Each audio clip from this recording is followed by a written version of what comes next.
Hi, everyone, and welcome to the Observation Deck platform. I am Captain Ron, and today we are joined by a very special guest, Mr. Stephen Bassett. For those of you who do not know Steve, he's the executive director of the Paradigm Research Group, which was founded in 1996 to end what he refers to as the truth embargo surrounding the extraterrestrial-related phenomenon engaging humanity today. Over the last 20 years, Steve has given over 1,000 media interviews and spoken to audiences around the world about the implications of disclosure, which is the formal confirmation by heads of state of the extraterrestrial presence here among us. Steve's a recognized leader in the UFO UAP Disclosure advocacy movement, and he's been a big supporter of us here at the Observation Deck, as well as the architects of the new Paradigm Conference series. So please join me in welcoming our good friend, Mr. Stephen Bassett. Hi, folks.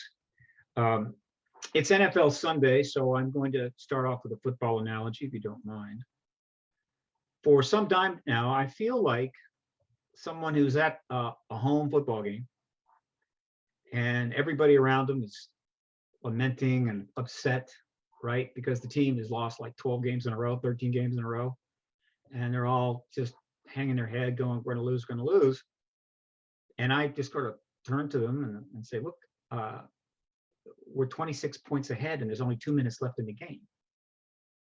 And they're going, oh, no. We've been losing every game. They're gonna score 27 points in the next 2 minutes. I know we're gonna lose. And I'm going, no, we're not gonna lose. We're winning. Which is to say, sometimes you need to take yes for an answer. And sometimes you need to understand the past is not prologue, that all things come to an end, and that you're going to win. And then the principal thing to think about at that point is how to win gracefully. So I'm going to give you a sense of what I mean. I'm not going to be digging into any obscure theories, deep dives into alternative thinking, and all of the various analysis that naturally is going on. And I'm not objecting. I mean, it's there. And so everybody is obviously thinking deep and hard about every little thing that's happening, trying to understand it, but mostly looking for the secret word message behind it all, or whatever. I'm just going to tell you what's happening out in the open in the media, which is a good place to start. Just start where it's being reported and what's happening, and at least understand that before you try to figure out whether the whole thing is being, I don't know, orchestrated by a reptilian civilization living under the Atlantic Ocean. So with that, we're going to be doing a whole lot of screen sharing, which I hope works. Let's see. I know where I want to start. Go to the screen share. Okay. And I got to go to here. Share. Okay. Now, everything that's been happening for the last 4 years, and there's been a lot happening, I can assure you, has pretty much been leading up to what I'm about to discuss with you right now. This is the latest development of note. We're then going to go backwards and look back, but initially we're going to start up with the latest development, but it's quite revealing. All right. What this is a press release from the office of Senator Marco Rubio. I gotta reduce that. Let me put that down. Put this over here. It came out on December the 9th, my birthday. It was a nice present. I got a birthday present. I usually don't get birthday presents. I usually don't celebrate birthdays because, well, it's obvious why I don't do that. So I'm going to go through this and parse it for you. And let's see what we can learn. I assure you, there's never been a press release like this ever before. And it's very telling. Rubio, Gillibrand, Gallego applaud inclusion of unidentified aerial phenomena amendment in the National Defense Bill, which just passed. U.S. Senators Marco Rubio, Republican Florida, and Kirsten Gillibrand, Democrat New York, along with Congressman Ruben Gallego, Democrat Arizona, applauded the inclusion of their unidentified aerial phenomena UAP amendment in the fiscal year 2022 National Defense Authorization Act. The first thing you need to know about that sentence is that Senator Marco Rubio ran for president, and he intends to run again. Senator Kirsten Gillibrand ran for president, and she intends to run again. And so now two presidential candidates, past and perhaps future, have jointly sponsored what amounts to a bill setting up structure for the UAP issue. There's a couple of other presidential candidates that stepped into this issue. Jimmy Carter, as a candidate, did it in 1976. And in a very big way, Secretary Hillary Clinton did it in 2015 and 16. I mean, she really did it. Hundreds of articles were written, all right, but they didn't generate a press release like this. And so the very fact that people who would like to become president of the United States are leading and sponsoring a bill like this is unprecedented. It's profound. And it's another reason why we're winning. Let's continue. UAPs pose a significant challenge to our national security. Well, technically, they do pose that challenge, theoretically. Appearing in sensitive U.S. airspace and around military personnel. The amendment would establish an office that would replace the current Unidentified Ariel Phenomena Task Force, which, by the way, had been parked over as a placeholder at the Office of Naval Intelligence. Appearing in sensitive Air Task Force, and would have access to the Department of Defense and intelligence community data related to UAPs. In other words, pretty much across the entire government. By doing so, the office will have the authority to establish a coordinated effort to report and respond to UAPs. Significantly improve data sharing between agencies on UAP sightings, address national security concerns, and report health effects people may experience in relation to UAP events. Interesting. The office will be administered jointly between the Secretary of Defense and the Director of National Intelligence. I seem to think those were pretty high-level people. And will empower military and civilian personnel working for the DoD and intelligence community to report incidents and information about UAPs. Now, one thing you should notice about this paragraph that you may not have, and it's not trivial. UFO is not used. It's not used anywhere here. The term UAP is used, and that is highly significant. Why? I'm kind of beating a dead horse here. I've been talking about this for years and years. Thank you. But we needed to switch from UFO to UAP for a very important reason. UFO was the branding term created, supported, and encouraged by the United States government to create the intellectual ghetto of ufology. Meaning that after they had heaped enough shame and ridicule and laughter and giggles and smirks toward that term, that wonderful acronym, over many years, the moment that acronym came out of your mouth, you were labeled, and people had the license to laugh. Now, you probably know of other situations like this in our society and other societies, both now and in the past. It's a very standard procedure, and it's very, very effective. And so every time we use UFO, we're basically saying, I'm from the ghetto of ufology, okay? Hi, can you talk to me? Give me some time? It had to go. It wasn't easy. But finally, the transition is underway. Helped a little bit. Maybe the turning point was when Hillary Clinton went on at the talk show with what's-his-face and said, there's a new term now. It's UAP, Unidentified Ariel Phenomena. Now, here's another reason why it's important. If you want to get journalists to engage the issue, write about the issue. If you want politicians to engage the issue, write about the issue, or put out a press release, you need a term that isn't UFO. Because the moment that turns up in their presentation or their press release or anything else, they've just said, hey, I'm Senator so-and-so from the ghetto of ufology. Not going to work. We provided them a new term. It's now got reasonable traction. And so now they can speak to this issue and say UAP. UAP does not have the baggage. It doesn't have the history of the ridicule. It is not a child of the truth embargo. And so it's really important. Language is important. I say this over and over again. If you want to change policy, if you want to be an activist, you have to use the right language. Bad language means failure. I can give you examples of very bad language in activism, both now and in the past, but I don't want to throw shade on other movements and activists. Let's just say that there are plenty of examples. Now, let's move on. Rubio and Gillibrand were joined by Senators Lindsey Graham, Republican, South Carolina, Senator Martin Heinrich, Democrat, New Mexico. And please note that New Mexico. And Roy Blunt, Republican, Missouri, pretty conservative state. And so now we've got 5 senators, of at least 2, maybe 3, are on the Senate Intel Committee, maybe all 5, I'm not sure. And then 1 wonderful Democrat from the House. Basically, they're acknowledging them as part of this bill. Does this sound nonpartisan or bipartisan to you? Does this sound like a lot of people are climbing on that disclosure train, given the opportunity? Looks like it to me. Rubio is the vice chairman of the Senate Select Committee on Intelligence.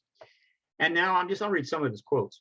Again, remember, this is a man who plans on running for president. It is my hope that the creation of a new Joint Defense Department and Intelligence Community Office, again, they love the language, they love to stretch it, that's good, it just shows that it's important, focused on UAPs will provide the resources, analytics, and attention needed to determine what is loitering around our military training ranges. I like that term, loitering. The DoD and the IC need to ensure a more uniform collection strategy is in place and that we continue to destigmatize reporting of UAPs. Please note that phrase, destigmatize reporting on UAPs. That clearly implies that in the past it was stigmatized, which of course leads to the obvious question, Senator Rubio, who was doing the stigmatization? Continuing, particularly from military aviators, meaning reports being stigmatized from aviators, which was true in the past. Significantly, we also maintain the transparency and accountability that my provision in last year's Intelligence Authorization Act, he was definitely going to remind us of that, report provided by ensuring ongoing classified reporting. Senator Marco Rubio owns this issue at this point, though others are starting to climb on board. I'm suggesting to you that Senator Marco Rubio has calculated that getting on board this issue and leading may put him in the White House. Do you recall anything like that prior to this year, going back to 1947? Our national security efforts rely on aerial supremacy. Okay, not thrilled about that phrase, all right, because we're never going to have aerial supremacy regarding the ETs, but I get it.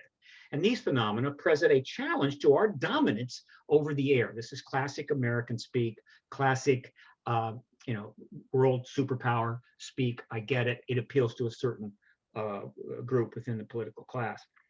Staying ahead of UAP sightings is critical to keeping our strategic edge and keeping our nation safe. Okay, he's establishing further the national security basis on which to proceed. Gillibrand said, my amendment will establish a formal office to report and respond to UAPs and give us the scientific capabilities needed to track and share data, investigate sightings, and develop a response to this growing security threat.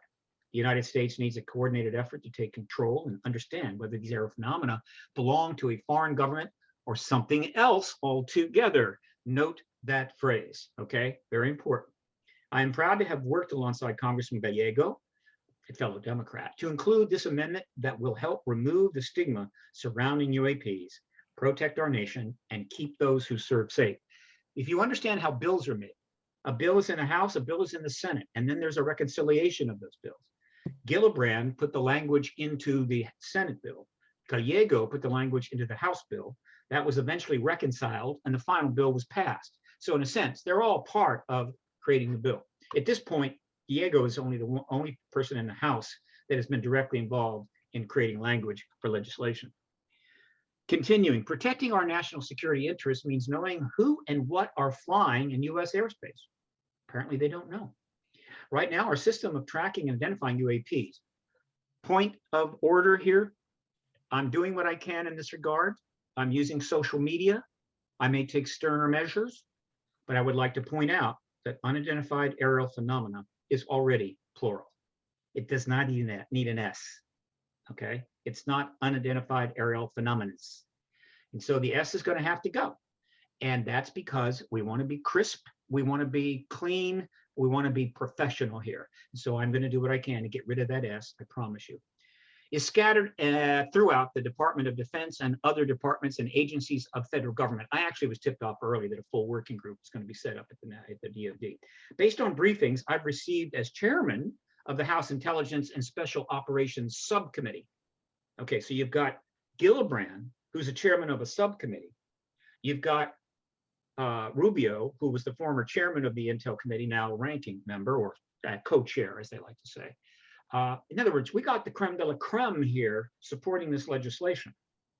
I'm excited that the amendment I introduced alongside Senator Gillibrand, oh, wait a minute, oh, this is Gallego talking, was included in the final version.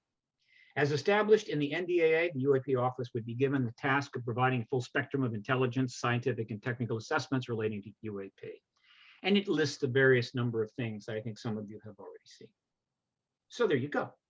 All of this is about to happen. It's been called for.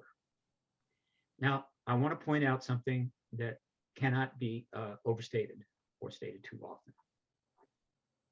All of this is creating a public-facing infrastructure for dealing with the UAP issue, which we should have had long ago, right?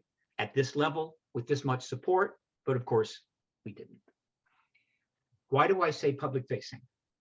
Because you see, there is a private, secure-facing structure bigger than this, which has been operating for 74 years. Obviously, in the early days, it was being formed, but eventually it was fully formed, or the cake was fully baked. That's been going on for 7 decades.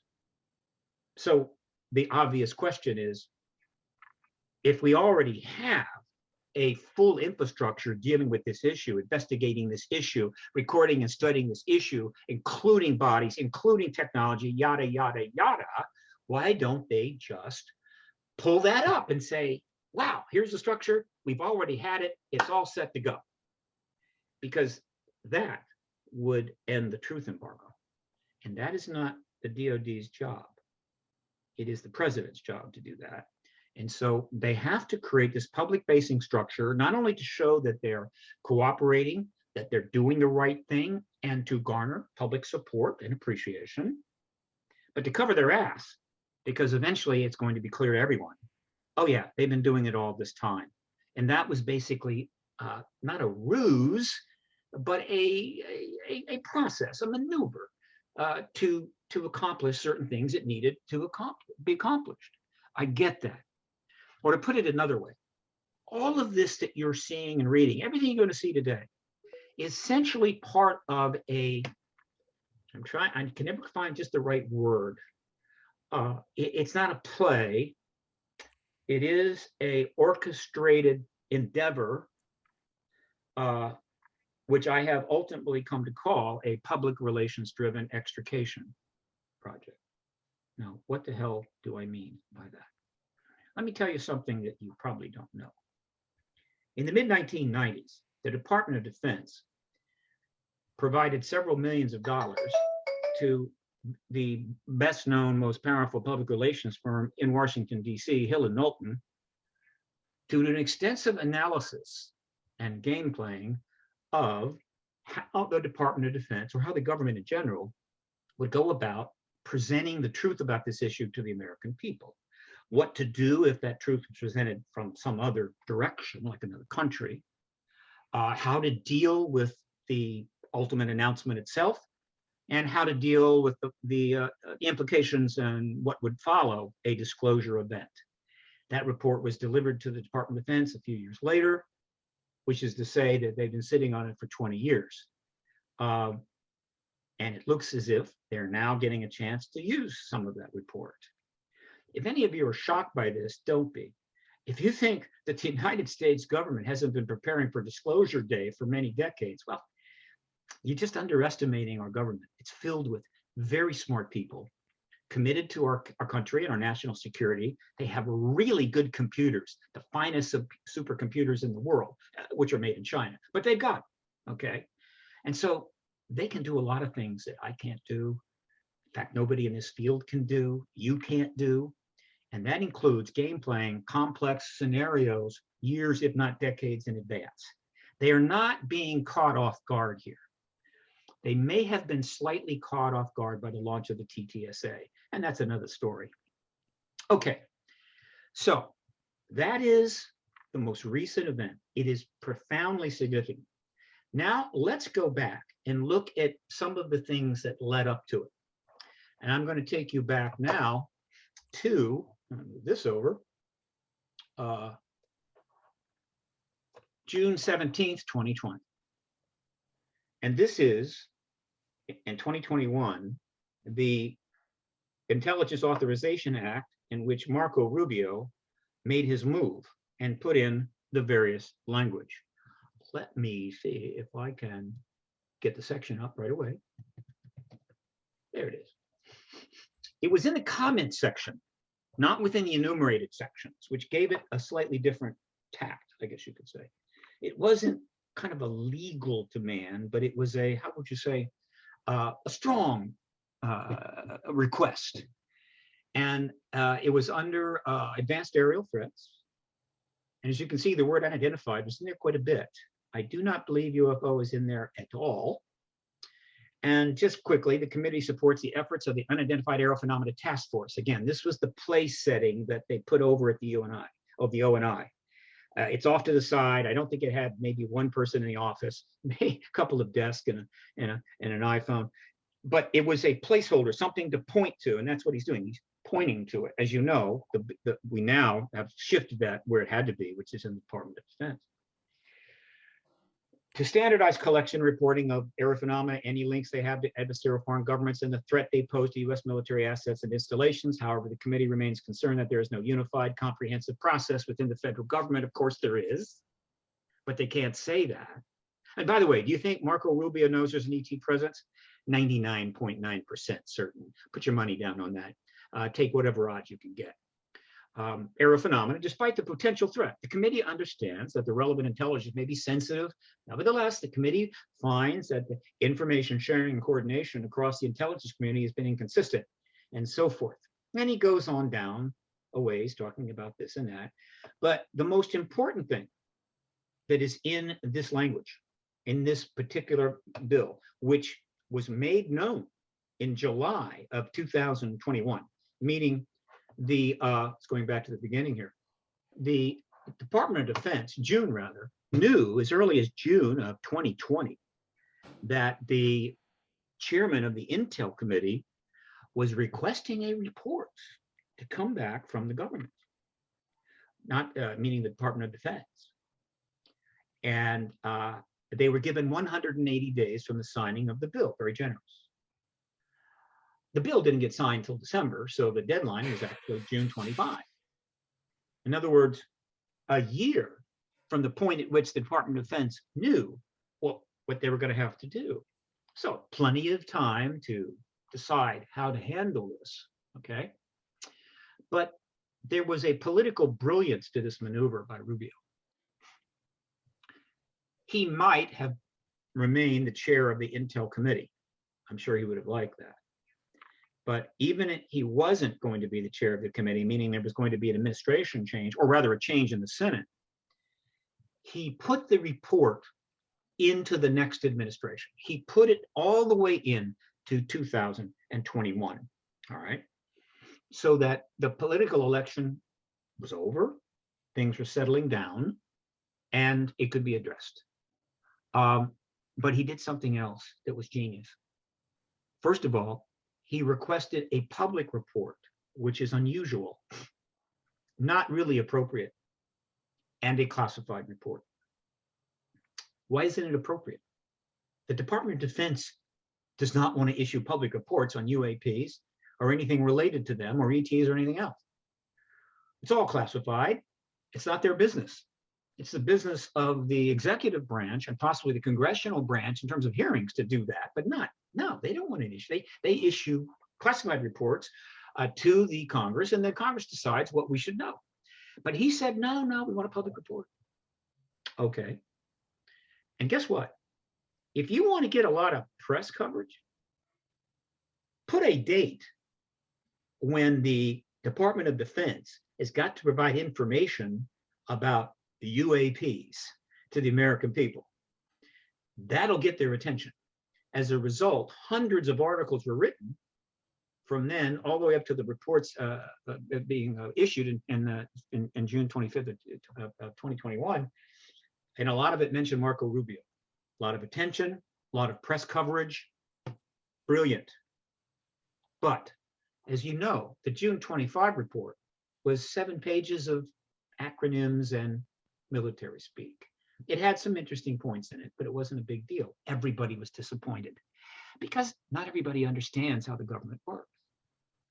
The report that mattered was the classified report, and that was presented to the four most important relevant committees in March 16th, I believe, of 2021, 3 months before the public report came out. And it was classified. And there has not been a known leak. There is one possible leak that might have gone to Richard Dolan. Otherwise, they've said nothing about it. They have been sitting now on that classified report, plus the briefing and slideshows and wherever else they saw, since March of 2021. 8 months. So they've had plenty of time to think about that, consider it, and decide what to do. So Rubio made his mark there, and he will be known for that, and he will get credit for that. Now let's move on a little forward. So Rubio puts out the language on this. Actually, it gets printed up, but I think the language was already in play and people knew about it. And then something else started developing, and I bring your attention to this because, again, it's unprecedented, is the Pentagon press secretary, John F. Kirby, former Admiral Kirby, who once commanded the USS Forrestal nuclear aircraft carrier, meaning hardcore military, who is now press secretary for the Pentagon, which sometimes uses journalists with journalist background, but in this case, a hard-nosed Navy admiral. Let me tell you, when it comes to aircraft carrier commanders and Navy admirals, you don't even want to cough in their direction. You just want to stand stiff and salute and hope they will leave you alone. These are tough guys, but he has a different job now. And the questions started coming in. Let's watch some. This is July 4th. At least it was put up. No, this is June 1st, right around the time that the language is going in the bill that Rubio is presenting on the 2021 NDAA. And you need to watch all of these carefully and watch his demeanor, right? Again, this is the first time I believe he was asked anything about this issue as press secretary for the Pentagon. Coming as soon as this week or maybe even tomorrow. Can you say anything about what, reporting that this could be coming as soon as this week or maybe even tomorrow? Can you say anything about what timing we should actually expect? The what report, Matt? Sorry, the UAP report, UFO report. Notice the smile. That is really for the DNI to speak to, Matt. As you know, this is a report, a congressionally mandated report. DNI is in the lead. It will be DNI who will be making that report. Obviously, DoD has a role in helping flesh out the information that will be in that report. But as for specific timing, I'd refer you to the DNI. I hesitate to be asking this, but on the unmanned aerial phenomena report, because many of these reported sightings have been from military personnel, and because you said that DoD is assisting with this effort, can you tell us anything about what you have been able to rule out? Have you been able to rule out a science fiction scenario of any kind of life form? Is this mechanical phenomena? Is this perhaps atmospheric? Can you just say, for people who are interested, that you have ruled out there's any life forms out there? I would be getting ahead of a report that hasn't been submitted to Congress yet, and that's never a good idea for a spokesman in this town. So I don't want to get ahead of the report. And I refer you to DNI to speak to that. You can rule out at this point. I am not going to get ahead of a report that this agency is not writing in response to a congressional mandate. That I would refer you to DNI for more detail about that. Contributions to the UFO report. I've been speaking with a series of experts abroad who have expressed some concern about similar investigations in other countries having too much of a military focus and not enough input from civilian scientists. I wonder if that's a concern that the Pentagon has shared and whether that came up at all during this most recent review process. We're participating in a DNI-led study, again, mandated by Congress. We're providing context and information that we have on these phenomena, and our focus is on supporting the DNI's efforts to produce this report. That's where our focus is, and again, that's our lane. That's our place to be in, is to provide the kind of context that we have and the information that we have to help the DNI produce this report for Congress. What you're seeing is, well, first of all, imagine a former Navy admiral, then press secretary of the Pentagon, getting asked those questions in 1995. Just try to imagine it. What you're seeing is a man who almost certainly knows there's an extraterrestrial presence, but he also knows what's going on, and he is doing his best to answer these questions. It's not easy, right? Not easy at all. Handle it pretty well. Started off with some smiles and smirks, but you'll see shortly those completely disappear. But that is unprecedented just in and of itself. But guess what? Doesn't stop there. Let's move ahead to June, I think about 2 days later. And there's another press conference in which he is addressing this issue. Okay. Okay, Matt Saylor, ABC.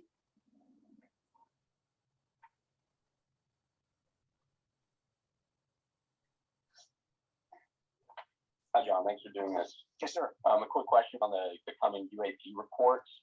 There's been some reporting that this could be coming as soon as this week or maybe even tomorrow. Can you say anything about what timing we should actually expect? The what report, Matt? Ooh. Sorry, the UAP report, UFO report. That is really for the DNI to speak to, Matt. As you know, this is a report, a congressionally mandated report. DNI.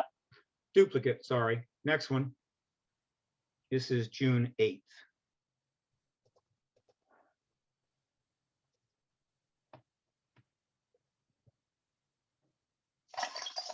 Hey, John, happy birthday. There's no way that I can sugarcoat this. I was talking to a gentleman about the UAP report, and he contends the Pentagon has alien bodies and crafts. So I just wanted to run this past you. Does DoD have these things, and if so, where? Jeff, the UAP task force is really designed to take a look at these unexplained aerial phenomena, try to help us get a better understanding of them. Again, I'm not going to get ahead of the report that the DNI will submit, that we are helping, obviously, and providing input to, and I think I'll just leave it at that, Jeff. Louis? John, can you specifically address the reporting that's come out about this UAP report?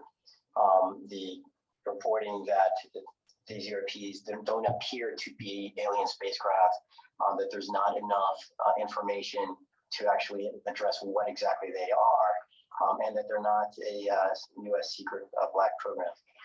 Yeah, look, I've seen the press reporting on this, Louis, but I'm not going to comment one way or the other about the reporting, or certainly about the work of the task force and the coming report by the Director of National Intelligence. I won't get ahead of that process. So can you rule out specifically that these are not alien spacecraft? I think I've answered your question. I'm not going to get ahead of a report that hasn't been filed to Congress, and I'm certainly not going to speak about intelligence issues here from the podium. Again, seen the press reporting, but I'm not going to be able to comment beyond.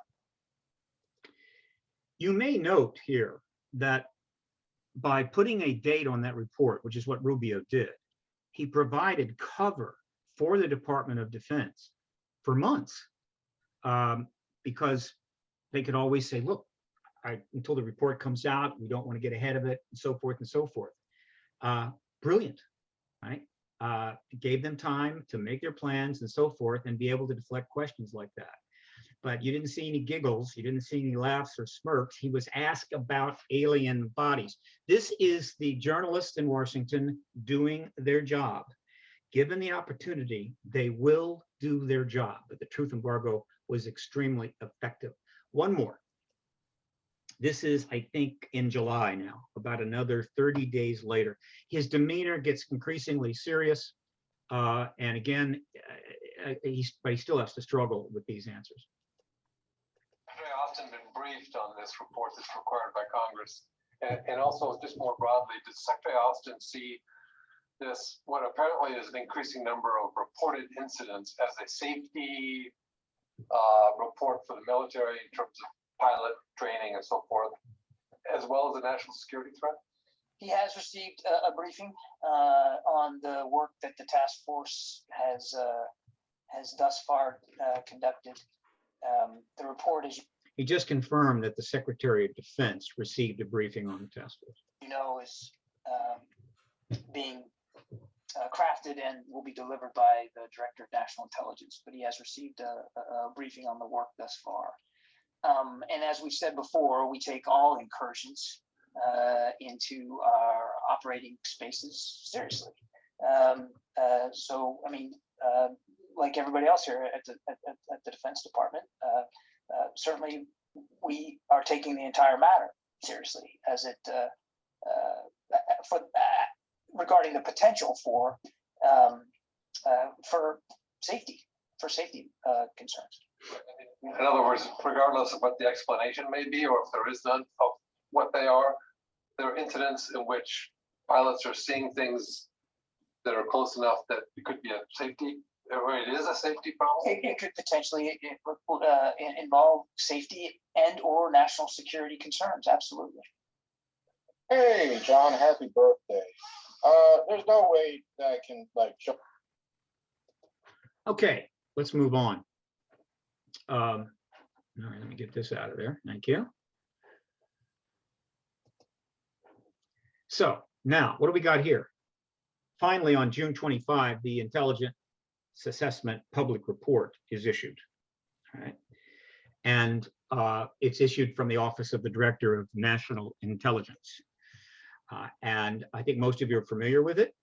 The most important thing in this report was the fact that they stated clearly that the technology that was being observed is not something the United States had. Again, this is a way of saying things without directly saying them. Now, a lot of people would have said fine, but a lot of other people, including me and many of you, would have known that the statement that this technology is something the United States doesn't have is virtually the same thing as saying this technology is not of human origin. Because the only other explanation is that this technology is from a Chinese military or a Russian military. We'll rule out most of South America here, and that is an even bigger problem for the Department of Defense. I assure you, if they had a choice between is this extraterrestrial Chinese or Russian, they would say, I hope to God that it is extraterrestrial. So again, the games are being played, the wordplay is going on, but it's all part of a larger and more important endeavor. So now we get up to, let me see if I can get this where it'll be readable. Okay. We move on up to, where is this? We're up to August 10, 2021. And this is the Senate bill, all right? And this had the final bill had the language in it. And wait a minute, I'm sorry. This is the Senate bill for 2022. Now we've moved ahead almost a year, and this is the second one that has the Gillibrand language in it. Hang on. Section 345, support for and oversight of the Unidentified Ariel Phenomena Task Force. Now, she mentions the appropriate committees of Congress, right? Meaning these are the appropriate committees that this is relating to. And guess what? They are the intelligence committees and the 2 armed services committees, 4. Those are the committees that received the March 16th classified report requested by Rubio.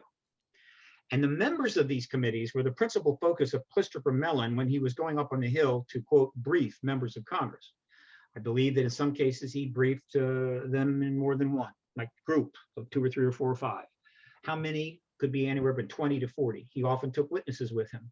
In other words, the Congress has been briefed. I mean, these key committee chairs and members have been briefed going back 2.5 years. And then they got the classified report. So the point I'm making here is I can assure you that these 4 committees and the members are briefed. They kind of know what's coming. They had plenty of time to think about it. It's not going to take them much time to make a decision on how to proceed. And then she goes on, she defines this and that and whatever she wants. But then she does something interesting here. She says, not later than 90 days after the date of the enactment of this act. Remember what Rubio did, 180 days? Now, in this case, she knew the bill was probably going to be signed pretty quickly, which was the case. And it was only 90 days, all right? So that puts a deadline, in this case, into 2022, maybe March. Okay. The Unidentified Ariel Phenomena Task Force, or such other entity as the Deputy Secretary of Defense may designate, remember that, to be responsible for matters relating to UAP, shall submit to the appropriate committees of Congress quarterly reports on the findings of the United Unidentified Ariel Phenomena Task Force or such other designated entity. And she makes other requests in terms of setting up structure and what have you. Very good. And that, of course, was the beginning of Gillibrand's contribution here. It's not the final bill, but it was the initial language. Meanwhile, all right, over in the House side, Gallego, right, is creating language for the Senate bill, or the House bill, rather. Let me go there.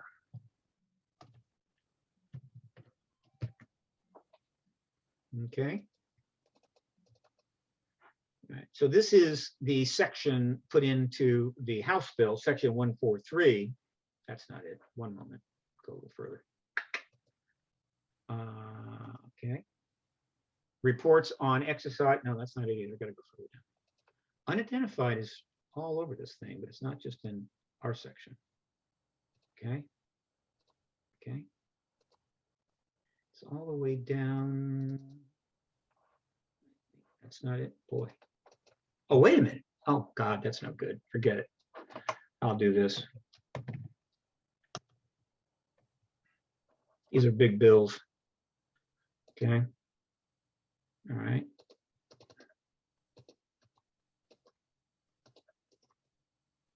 All right, look. The point is that Gallego had similar language in the House bill that was eventually reconciled. Now, this is where things get interesting. On November the 23rd, this is recent now, the DOD issued its press release. Remember, we have the recent press release from the office of Senator Rubio. Now we have a press release directly from the DOD. And what do they do here? Well, this is fun. Essentially, they announce the establishment of the Airborne Object Identification and Management Synchronization Group. I'm thinking that they gave it a name like that, so there was no way that anybody could come up with some snappy little acronym for it or some name, and also to make it sound heavy, which it is, to be honest with you. And they announced this thing being created. Now, this is November 23. Let's parse some of this. Today, Deputy Secretary of Defense Kathleen Hicks, high-level person, in close collaboration with the Director of National Intelligence, directed the Undersecretary of Defense for Intelligence and Security to establish within the office of the USDINS, that's the United States Defense Intelligence and Security Office, the Airborne Object Identification and Management Synchronization Group. In other words, this is the group that's replacing the task force, which Gillibrand alluded to and said by whatever name they chose. This is the name they chose. The AOIMSG will synchronize efforts across the department. By the way, underline. The reason they underline it is to make it clear how high up this is being directed by the high level. So it's not being trivialized. I want to make that clear. To assess and mitigate any associated threats to safety of flight and national security. You'll hear references to this all the time. They generally are relatively mundane. They're not too intense, but they constantly refer to security, and there's a reason for that. To provide oversight of the AOI-MSG, the Deputy Secretary also directed the United States Defense Intelligence and Security to lead an Airborne Object Identification and Management Executive Council. So they set up a group, and they've also set up a council to be comprised of DoD and intelligence community membership and to offer a venue for U.S. government interagency representation. This is oftentimes a working group. It can include up to 40 or 50 people, and it can spread completely across multiple agencies and even military services. That's how big this is. And then they go on, it's a very short release. Incursions by any airborne object into SUE, which is special use airspace, pose safety of flight and operation security concerns. That's pretty mundane, not too bad, and may pose national security challenges. Okay, that's fine. DoD takes reports of incursions by any airborne object identified or unidentified very seriously, and they have for the last 74 years, I can assure you, and investigates each one. The decision is the result of planning efforts and collaboration conducted by the Office of the U.S. Department of Intelligence and Security and other DoD elements at the direction of Deputy Secretary Hicks, and that is underlined. Why is it underlined? Again, to emphasize how high the level of management of this issue is within the Department of Defense. To address the challenges associated with assessing UAP occurring on or near DoD training ranges and installations highlighted in the DNI. Let's just say that sentence indirectly refers to something very important, and that is nuclear weapons tampering events in which unidentified aerial phenomena piloted by extraterrestrials have turned off our nuclear weapons repeatedly. And I can assure you the nuclear weapons witnesses will be centerpiece of the coming hearings. Now, all of this sounds fine, but here's the most important thing about this press release. Here's what the Department of Defense did. The 2022 National Defense Authorization Act, with the language from Gillibrand and Gallego, particularly Gillibrand, said 90 days from the signing of the bill. The Department of Defense didn't wait 90 days. They went ahead and set it up immediately. Interesting. They could have waited. They could have waited another 4 months and then put this out, say, in March sometime. But no, they put it out immediately. Why? Because the Department of Defense has already made its decision about the path it's going to take.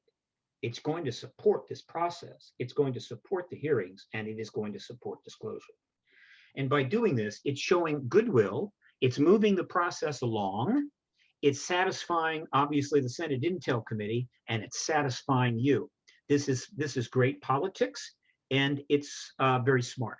Not surprisingly, there are those that view this as an attempt to take the whole thing over. What can I say? They need to stay in Washington a little bit more, and they'd understand what's going on.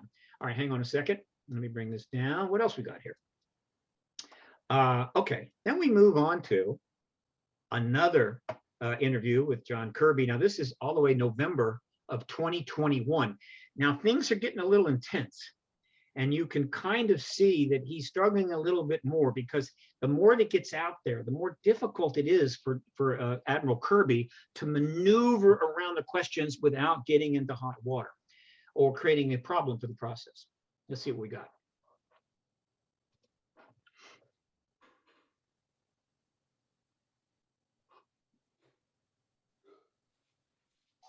Okay. Thanks, John. I wanted to ask you about this new UAP office that was created by Deputy Secretary Hicks and announced last week. The Aerial Object Identification and Management Synchronization Group. It was a mouthful. Was there any coordination with lawmakers on Capitol Hill? They're proposing related legislation like Representative Gallego, Senator Gillibrand. And secondly, some former Pentagon officials who had worked on this issue, Chris Mellon and Lou Elizondo, have said that this is an effort for the Pentagon to be less transparent on UAPs. And I was just wondering if you had any response. On the first one, I can't speak to pending legislation. Obviously, I'd refer to those members, but we absolutely kept members of Congress informed as we fashioned this group together and announced it. And it is, to your second question, it is really designed to help us better coordinate the reporting processes, the actual reports themselves, and the analysis of those reports, so that rather than getting them sort of piecemeal and ad hoc as we've been getting them from the services, this is a way to coordinate the input so that we can there's a common set of parameters for how to report them and to analyze them and then to assess what we've got. And not all reports are going to manifest themselves in something that we consider a national security threat. So this is a chance for us to be a much more organized in the way we process these reports. And as we will certainly continue to be as transparent as we can about these phenomena and the impact that they may or may not be having on our ability to operate. Is there any specific commitment to release some data or information on these to the public at some point, something beyond a briefing to Congress or close? Yeah, I mean, I don't have a specific report to announce today that on any kind of a frequent basis that we would do, but I can assure you that our intention is to be as transparent about this phenomena as we can. Again, Travis, understanding that there'll be national security considerations that we have to keep in mind, but we'll be as transparent as we can, but not, I don't want to leave you with the impression that there'll be sort of a regular drumbeat of some kind of report that gets posted on the website. And then finally, I want to show you this very quickly. We're about to get to the media. We started late, we'll end late, about 16 minutes. The media has been covering all this intensely for the last 4 years. And on my website, this is the print media archive. As you can see, we're up to 978 articles for 2021. I anticipate that within a few days, that's going to hit 1,000. That'll be the first time 1,000 or more articles has been logged into my print media archive since 2016. This should not surprise anybody. But all the articles that relate to the Stars Academy's emergence and all of the subsequent relevant events that followed, dealing with the politicians, dealing with the DOD, have all been earmarked with this, right? With this red lead-in. And as you can see, there are a lot of these, all right? The total number of these articles going back 4 years is 1,200. But as you can see, this year, one after another is earmarked under that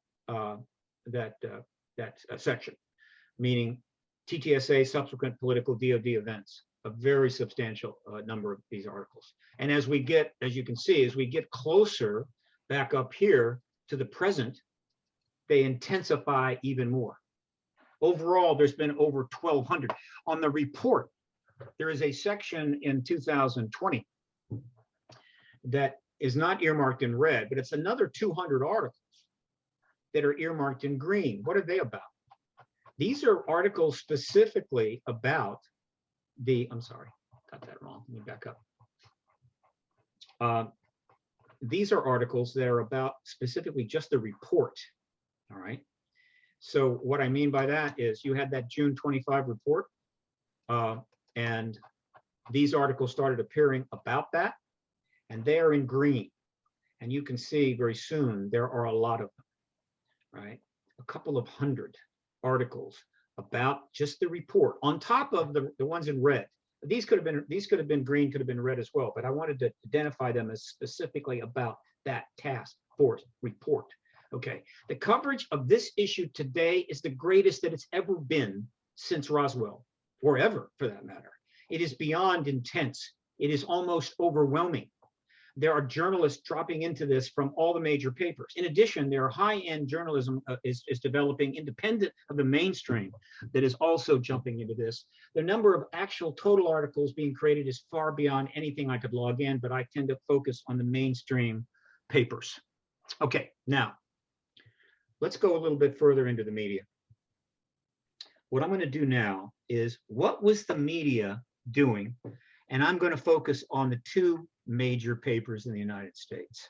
And those papers are what is called the newspaper of record in the United States, the New York Times, and the Washington Post, the political paper of record.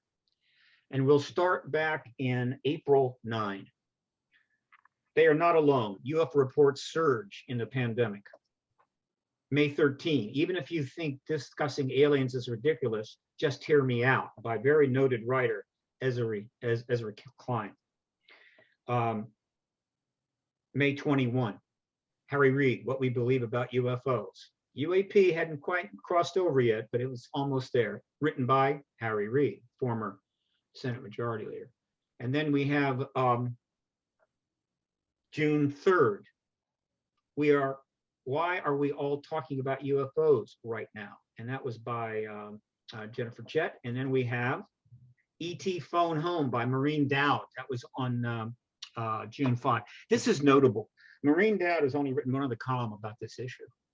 And it was in 1997, a few days after the notorious press conference held by Colonel Haynes at the Department of Defense, where they recounted again the mogul balloon farce, and then made the deep mistake of getting into crash test dummies, which were dropped in 52, is what people thought they saw in 1947 that were 4 feet in gray with big eyes.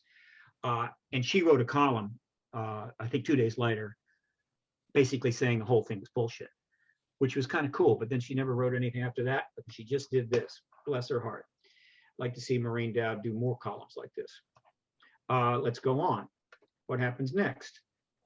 Julian Barnes, which is one of the chief national defense correspondents for the New York Times. The truth has not always been out there. And then on June 24, Gail Beckman, Emily Eakin, Prepare Yourself for Little Green Men. Then Julian Barnes again on June 25, intelligence officials are set to release a declassified UFO report. And then they published it in the New York Times, the full classified report. And then Julian Barnes and Helene Cooper, another national defense and defense writer. U.S. finds no evidence of alien technology and flying objects, but can't rule it out either. Nicely played. And then the last one, November 24, again, Julian Barnes, one of the top correspondents of national security. Pentagon forms a group to examine unexplained aerial phenomena. What was the Washington Post doing during this period? Let's take a look. They published a lot more articles than the New York Times. In fact, the New York Times and the Washington Post have never published anywhere near the number of articles that have been published this year and any other year. Okay, wait a minute, let me get rid of that just a second. Bye-bye. Okay, let's get it. Where is it? There we go. Okay, let's start back. What did they have to do? March 23, 2021, thanks to Trump-era COVID relief bill, a UFO report may soon be public and it'll be big, ex-official says. This is not correct. The bill was not thanks to the COVID bill. It was simply included in it as a convenience, would have been passed either way, but that article was in March 23. And then we have April 1, Daniel Dresner. We need to talk about UFOs again. You think it's published on April 1, got to be a joke? They even say it. This is not a joke column. And then we have lost that. I'll move on. On March 23, how UFO sightings went from joke to national security worry in Washington. Then on May 24, she's a fighter pilot who saw a UFO for real, Dietrich. Once again, I got to get out of that top area. It's really a problem in terms of using this approach. 1 second, take it over here. What do we got here? This is Dresner again, May 26, when disgraced theories are respectable again. This is important. What is he saying? What is this headline saying? They used to be disgraced, but I guess they're not. Well, guess what? Not only were they were disgraced, they were true. We have been trying to tell the truth on this for 74 years. And the reason it was disgraced is not because of our actions, because the government disgraced it in order to create an intellectual ghetto. Something I hope you folks will never, ever allow our government to do again. Let's see. What do you got? May 2021, we're asking the wrong questions about UFOs. Washington Post, June 1, close encounters, Democrats and Republicans unified in taking UFO seriously. That is a very important point. This concept of Democrats and Republicans unifying about this issue is very significant. They know full well this is a unifying issue. It is not partisan. It allows them to actually do good politics and not make asses of themselves. That is one of the reasons it's moving forward. What do we got here? June 4, report does not confirm or rule out extraterrestrial activity in unexplained aerial events. Now, Washington Post, June 4, 2 articles, same day. Report does not, never mind, that's a duplicate. And then how government started taking UFOs seriously. That's on June the 4th. That's the 2 articles. I once made fun of UFOs. Now the US government is giving me second thoughts. That is by John Kelly on June 6, 2021. Let me comment on that. John Kelly, who I have contacted recently, is famous for writing the cookie column 10 years ago in the Washington Post. He was the only Washington reporter sent to cover the nuclear weapons tampering press conference produced by Robert Hastings and Robert Salas with another 3 or 4 military witnesses to nuclear tampering events. The room was packed with reporters. There weren't that many articles, though. It was 2010, but they got some press, and that's what they sought. But John Kelly wrote a humor piece. In other words, the only coverage of former SAC-based officers testifying at a press conference at the National Press Club about events when our nuclear weapons were turned off was a humor column by John Kelly. It is one of the most infamous articles or columns ever written in the Washington Post. And approximately 11 years later, he has finally acknowledged that, and I've offered to take him to lunch. We'll see if he takes me up on that. Now, Washington Post, June 8, UFOs and National Security with Luis Elizondo, former director, Advanced Aerospace Threat Identification Program. Lou's getting a lot of press lately and doing every podcast he can get. June 8th, transcript, UFOs and National Security with Luis Elizondo, former director, Advanced Aerospace. Is that a double? If it is, I apologize. And now we have June 25. U.S. unable to explain more than 140 unidentified flying objects, but new report finds no evidence of alien life. And then opinion, Molly Roberts, June 30. Aliens might be the thing to finally unite us. Remember that phrase, unite us. Not necessarily around the threat, but around their very presence. What do we got here? June 6, Daniel Dresner again, one of their top writers. Where are we on UFOs and national security? June 30. UFOs exist and might come from beyond Earth, the US said. Will that encourage conspiracy theorists? That's an interesting thing. Curtis Brown. We move on. August 5. UFO, a conversation with Mark Monroe and Greg Agian. These are very high-level people. That's a very high-level conversation. It's very good. And then we have this piece, August 31. UFO mania is out of control. Please stop, by Joel Achenbach. Of all of the articles written in the New York Times and the Washington Post this year, and believe me, there have been scores and scores of others going back, but this year, this is the only skeptical piece. One. And it's completely out there. Joel Achenbach is a smart guy. He views himself as a science journalist. He interviewed me way back in 1997. He just can't accept it. I think there are some people out there that were wrong on this issue and they can't bear to acknowledge that. and they're going to basically stick to their belief on this until the last dog dies. This is an article that will offend you. It's not a stupid article. He's a smart guy, but you will read this and go, where in the hell has this guy been for the last 20 years? And then on April 19th, we've got highly religious Americans are less likely to believe intelligent life exists on other planets. They're starting to survey the religious issue. It's not a big concern, but they're bringing it up. It's legitimate. And then another article along those lines, and then finally, Pentagon will track unexplained airborne objects through the new intelligence group. So you can see the Washington Post and the New York Times, the major papers in the United States, have now completely come on board and are engaging this issue within the parameters that have been set up by the To the Stars Academy people, particularly Elizondo and Mellon, and within the context of what they know is going on. I assure you, there are, and by the way, Jeff Bezos is a billionaire, and he owns the paper outright, and his company has $100 million contracts with the CIA. If you believe me, Jeff Bezos knows there's an extraterrestrial presence, but there is a process underway, and they're serving that process. I'm not necessarily unhappy with that. Okay, and now I'm going to close out with this. Am I going to close out with this? Let me think. I think I got, oh, no. There's one other one that's kind of important that I commend to you. I call your attention to a particular writer. His name is Marek von Rennenkampf. He is a young man. I think he's in his early 30s. And let me tell you who he is. This is short.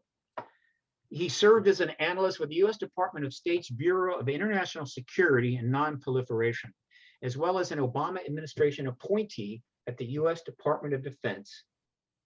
That is who Marek von Rennenkampf is. And I can assure you, he has plenty of inside connections. And what he has chosen to do is write a very strong series of articles. They're only in one place, and that's the Hill newspaper. The Hill media, which is the Hill newspaper and Roll Call. These are the papers that are read by everybody in Washington, D.C. that cares at all about making progress or keeping their jobs. The staffers who then report to the Congress people, lobbyists, corporate, you name it, they read the Hill. And it's part of a media company that is this largest independent political media company in the United States. Everybody reads this paper. And so you want to find, these articles are all on my print media archive, but starting back in, when was it? It's usually up the top. Yeah, May 17th. He writes this: strange bedfellows, UFOs are uniting Trump's fiercest critics and loyalists. And then on May 27, he says extraordinary explanations for UFOs look increasingly plausible. And then on June 15th, he writes Biden should channel Reagan as ask Putin about UFOs at the summit. And then on July 8th, he writes UFOs are an intriguing science problem. Congress must act accordingly. Right? And then on August 9th, he writes UFO stigma. Alien conspiracy theories are relics of the Cold War paranoia. I got to drop down again. Hang on. Okay. Here we go. And then on November 1 of this year, he's picking up speed, by the way. NASA Chief Bill Nelson, latest official to suggest UFOs have otherworldly origin. Let me make an important point here. It is not an accident that the recently appointed director of NASA was not only a former senator, a former member of the Senate Intel Committee, you know, the one that Rubio chaired and Gillibrand belongs to, but a former astronaut. And he comes on board just in time to start putting out statements to the effect that NASA is going to be looking into the UFO issue. And there have been several more of these. In other words, he was brought on to bring NASA on board, and his background is appropriate. The people will be comfortable with it. In other words, the Pentagon is on board, NASA is on board, and other entities in the government are on board. Moving forward with von Rennenkampf. Then on 11/9, a few days later, Senator Gillibrand's historic legislation would revolutionize study of UFOs. And then a couple of days later, on 11/16, in dramatic shift, National Intelligence Director does not rule out extraterrestrial origins. And then 11/24, this Thanksgiving, skip the political food fights and talk UFOs instead. I got to talk. I want to take him to lunch too. I'm going to tell him, look, switch to UAP, dude. And finally, just a couple of days ago, December 1, ex-officials voiced deep concerns over Pentagon UFO unit. This is responding some people like Elizondo, they were a little troubled that the Department of Defense acted so quickly. Von Rennenkamp is no outlier. He is an insider, young with a substantial career ahead of him. He is connected. And all of these articles, you might as well read them as if they are coming directly out of the Department of Defense, or even perhaps the CIA. This is how they're communicating. This is how they're opening it up. This is how they're moving forward. Okay, now, here's what I'm going to finish with. Essentially, this is about why it matters. And this may surprise you a little bit. You may be aware that there's a bit of a debate going on these days about global warming, okay, and climate change. It's really taking up a huge amount of press, time, huge amounts of money, and vast sums of money are being proposed to deal with the issue. I actually believe there is climate change and there is global warming. And later in this century, it's going to cause some serious problems. Now, admittedly, Kentucky being devastated by 30 tornadoes is a difficult problem for the Kentuckians. But from the standpoint of the globe, it's still decades down the line. And we can't solve it. I know you're thinking, yeah, we can. We can. Those of you that are somewhat progressive in your thinking, no, we can't. We don't have the technology. The money required will completely destroy economies. But there's one other reason. Because one of the many things that we simply won't deal with in this world, even though we've become a global civilization, is population. We simply aren't dealing with population. In fact, China just announced that they need more Chinese people. And so they're going to cut back on their restrictions on families so they can have more births. The population guarantees, the population growth that we're facing over the next 30 years, we have no chance to solve the global warming problem as we think now, okay? But it's worse than that. It's a moot point. The odds right now are we are not going to have to deal with global warming because we're going to be dead. Why? Because the number one problem facing the human race is not the internet or social media. It's not climate change. It is nuclear war, period. And the world made the decision a while back that there was nothing they could do about it. And so they're going to let that ride while they debate and scream and yell at each other about other things that ultimately are meaningless. Wow, think about that. Let me just give you just a glimpse, because this is a whole nother lecture, but just give you a little glimpse. Back in 2004, I found this article. It was in the San Francisco Gate. Air Force pursuing antimatter weapons. The program was touted publicly, then came official gag order. And boy, did it come. Virtually, you can't find any articles after that. You can find some fringe stuff, but essentially the media absolutely shut down on this.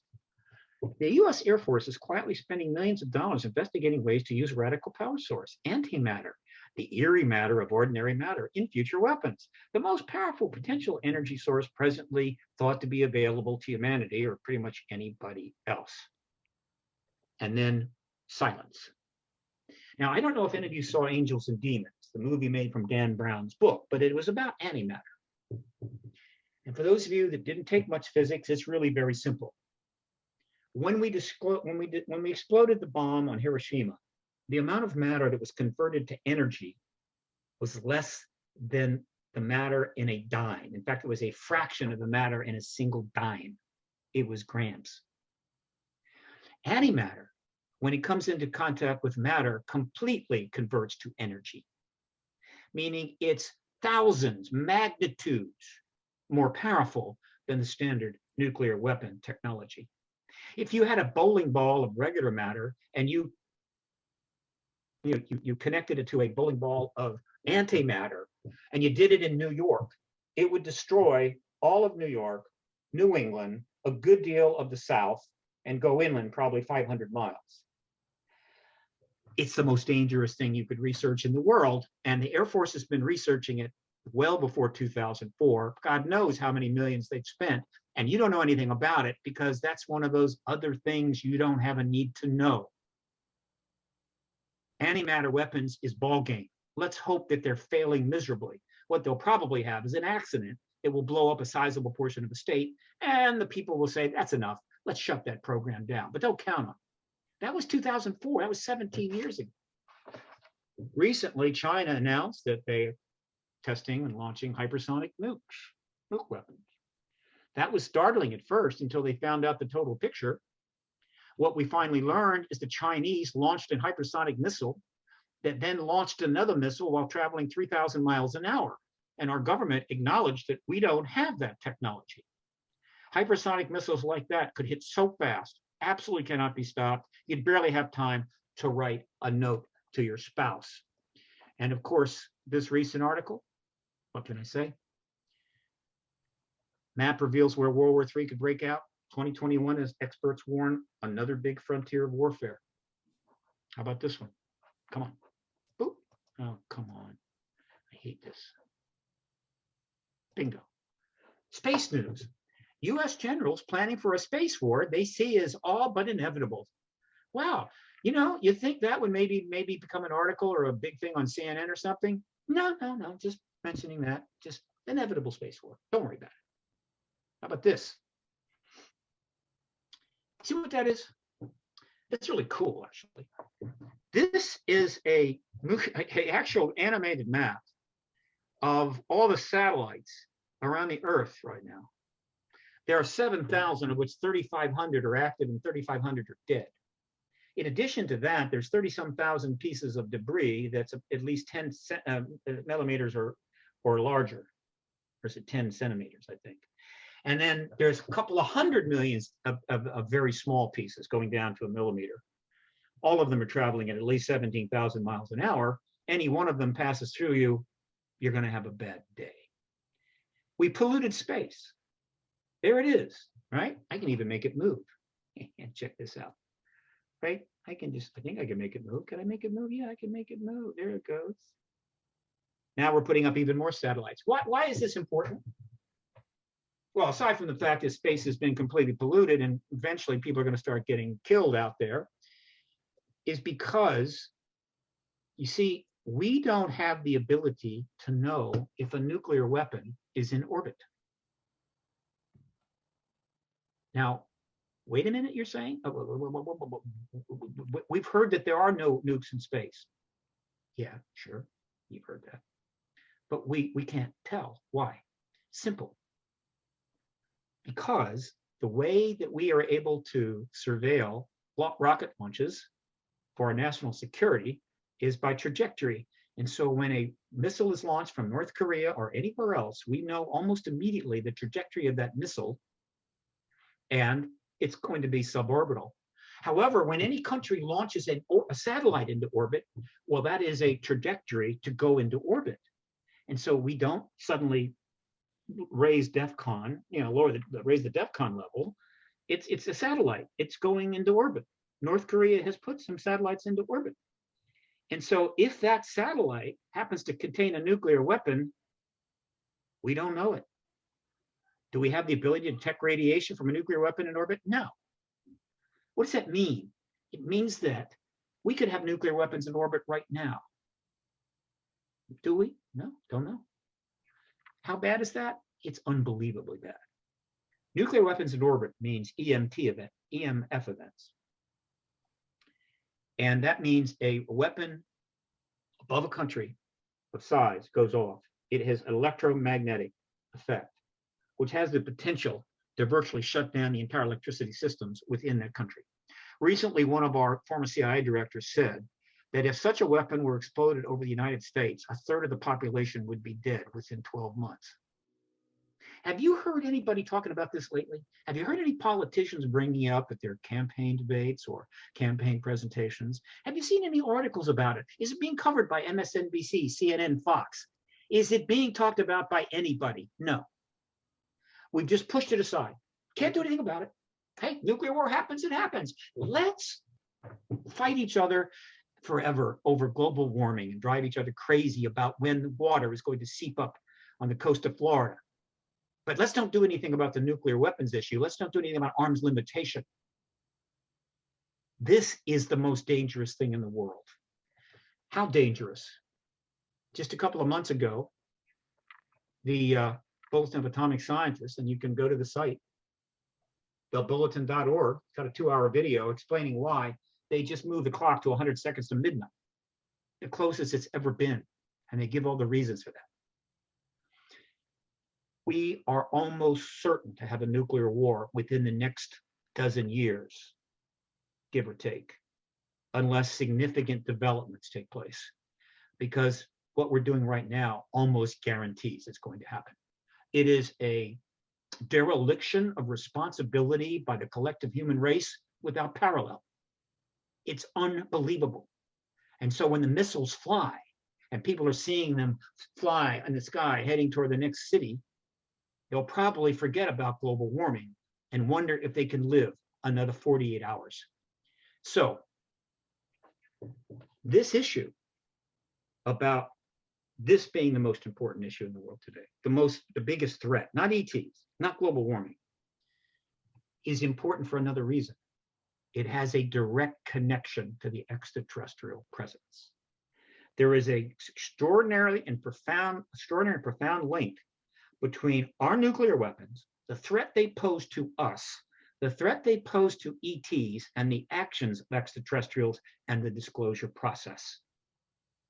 But that is for another lecture at another time.